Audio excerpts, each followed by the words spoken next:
రాజకీయంగా ప్రజల్లో ఆయనకు బలముందా లేదంటే కేవలం జగన్ వేవ్తోనే 2019లో ఎంపీగా గెలిచారా? ప్రజల్లో తిరిగి వారి మన్ననలు పొందగలిగారా? లేదంటే జగన్మోహన్ రెడ్డి వీరాభిమానిగా ఉండటం వల్లే నాయకుడిగా గుర్తింపు పొందారా? వైసీపీ లేకుంటే ఈ మాజీ ఎంపీ సామాన్యుడిగా ఉండిపోవాల్సిందేనా? ఎవరా మాజీ ఎంపీ? 5 ఏళ్ల కాలంలో ఎందుకు తనదైన ముద్ర వేయలేకపోయారు? Let's watch the story now.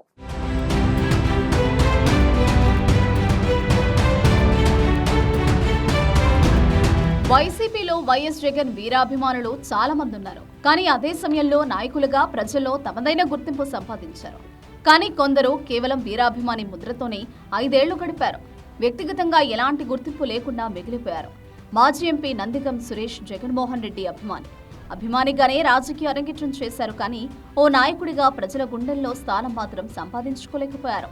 ప్రజల్లో చెరగని ముద్ర వేసిన వాడి జీవితాంతం రాజకీయ నాయకుడిగా మనుగడ సాగించగలడని లాజిక్ ని మిస్ అయ్యారు నందిగం సురేష్. ప్రజలకు సేవ చేస్తూ అన్ని విషయాల్లో వారికి అండగా ఉంటేనే మళ్లీ ఆదరిస్తారనే విషయాన్ని నందిగం తన పదవి కాలంలో మర్చిపోయారు. ప్రజా నాయకుడిగా ఎదగాలంటే పెద్ద నాయకుడిని నమ్ముకుంటే సరిపోదనేది నందిగం సురేష్ విషయంలో స్పష్టంగా అర్థమవుతోంది.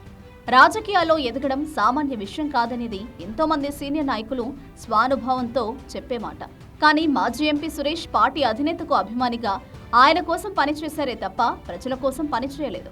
ప్రజల ఓట్లతో గెలిచి వారికి చిన్న పని కూడా చేయని నాయకుడిగా మిగిలిపోయారు మాజీ ఎంపీ నందిగం సురేష్.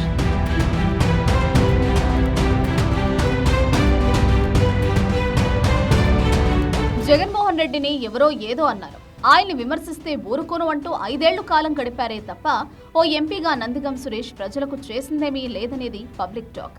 అధినేత ఎంపీ సీట్ ఇచ్చారు, జగన్ వేవ్లో గెలిచి పార్లమెంట్లో అడుగుపెట్టారు. అంతే తప్ప బాపట్ల ప్రజలు 5 ఏళ్లు తమకో ఎంపీ ఉన్నారనే విషయాన్ని కూడా మర్చిపోయారు. 2014లో టీడీపీ ప్రభుత్వం ఉండగా వైసీపీ కార్యకర్త అయిన నందిగం సురేష్ ని పోలీసులు టార్చర్ చేశారని, రాజధాని ప్రాంతంలో ఒక కేసు విషయంలో వైఎస్ జగన్ ని ఇరికించేందుకు తనను టార్చర్ పెట్టి కేసులో ఇరికించారనే సెంటిమెంట్ తో అప్పట్లో జగన్ కి దగ్గరయ్యారు నందిగం సురేష్. తన కోసం కేసుల్లో చిక్కుకున్న కార్యకర్త నాయకుడిగా ఎదిగే అవకాశం ఇచ్చారు వైఎస్ జగన్మోహన్ రెడ్డి.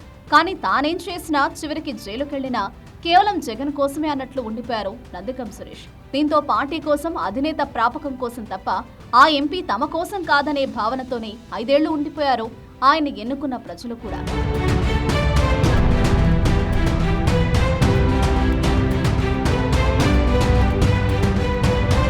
రెండు 2019లో వైఎస్ఆర్సీపీ అధినేత వైఎస్ జగన్ నేను విన్నాను, నేను ఉన్నాను అంటూ ప్రజల పక్షాన గళమెత్తడంతో రాష్ట్రమంతా ఫ్యాన్ గాలి వీచింది.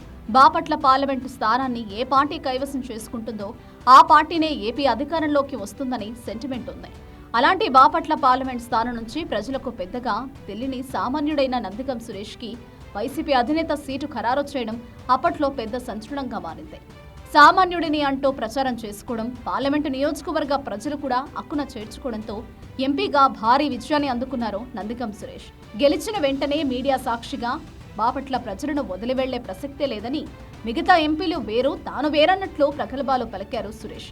కానీ గెలిచిన తర్వాత బాపట్ల పార్లమెంటు నియోజకవర్గంపై దృష్టి పెట్టింది లేదని, ప్రజలతో ఏనాడూ ప్రత్యక్షంగా మాట్లాడిన పరిస్థితి లేదనేది అప్పుడు ఇప్పుడు ఓపెన్ టాక్.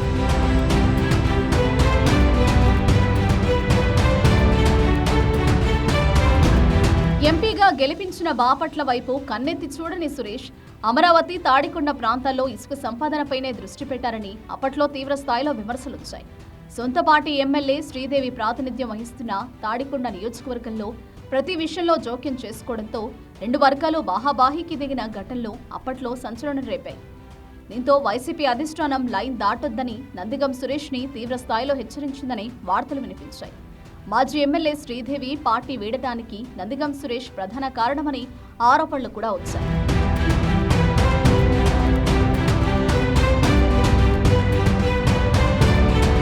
అమరావతి, తాడికొండలో అక్రమ మైనింగ్ పై పెట్టిన శ్రద్ధ బాపట్ల పార్లమెంటు పరిధిలో అభివృద్ధిపై పెట్టలేదనే విమర్శలు మూటగట్టుకున్నారు నందిగం సురేష్. మరోవైపు సురేష్ ప్రభుత్వ కార్యక్రమాల్లో పెద్దగా పాల్గొనకపోవడం, నియోజకవర్గాల్లోని సీనియర్ ఎమ్మెల్యేలు, స్థానిక నాయకులు వ్యతిరేకించడంతోనే బాపట్ల వైపు సురేష్ కన్నెత్తి చూడలేదనేది వాదన కూడా ఉంది. ఆయన పనితీరుపై తీవ్ర వ్యతిరేకతతోనే 2024 ఎన్నికల్లో బాపట్ల ప్రజలు నందిగం సురేష్ ను ఘోరంగా ఓడించారని రాజకీయ విశ్లేషకులు చెబుతున్నారు. ప్రజల ఆకాంక్షల్ని నెరవేర్చకపోవడం, నియోజకవర్గంలో అందుబాటులో లేకపోవడమే ఆయన ఓటమికి కారణమనే చర్చ సాగుతోంది. బాపట్లలోనే ఉంటా, ప్రజలతో ఉంటా అంటూ ఎన్నికల ముందిచ్చిన మాటలు గెలిచిన తర్వాత గాలిలో కలిసిపోయాయి. ప్రజలు ఎదురు చూసినా అభివృద్ధి ఎక్కడా కనిపించలేదు.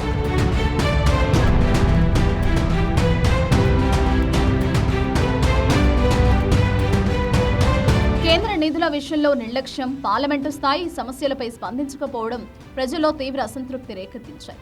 ఒక్క మాటలో చెప్పాలంటే సామాన్యుడికి పదవి వచ్చింది కానీ ప్రాధాన్యం దక్కలేదు. 5 ఏళ్లు తప్పదన్నట్లు భరించిన ప్రజలు చివరికి ఓటుతోనే తమ తీర్పేంటో చెప్పేశారు.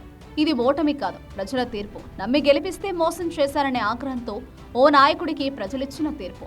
ఇప్పుడు బాపట్లలో టీడీపీని గెలిపించారు. ఎవరైనా ప్రజలను విస్మరిస్తే గుణపాఠం తప్పదని గతానుభవం గుర్తు చేస్తోంది.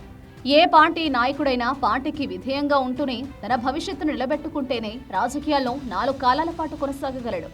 అంతే తప్ప అధినేత మెప్పుంటే చాలనుకుంటే తెరమరుగైపోతారు. సో కాల్డ్ లీడర్లు. అర్థమవుతుందా?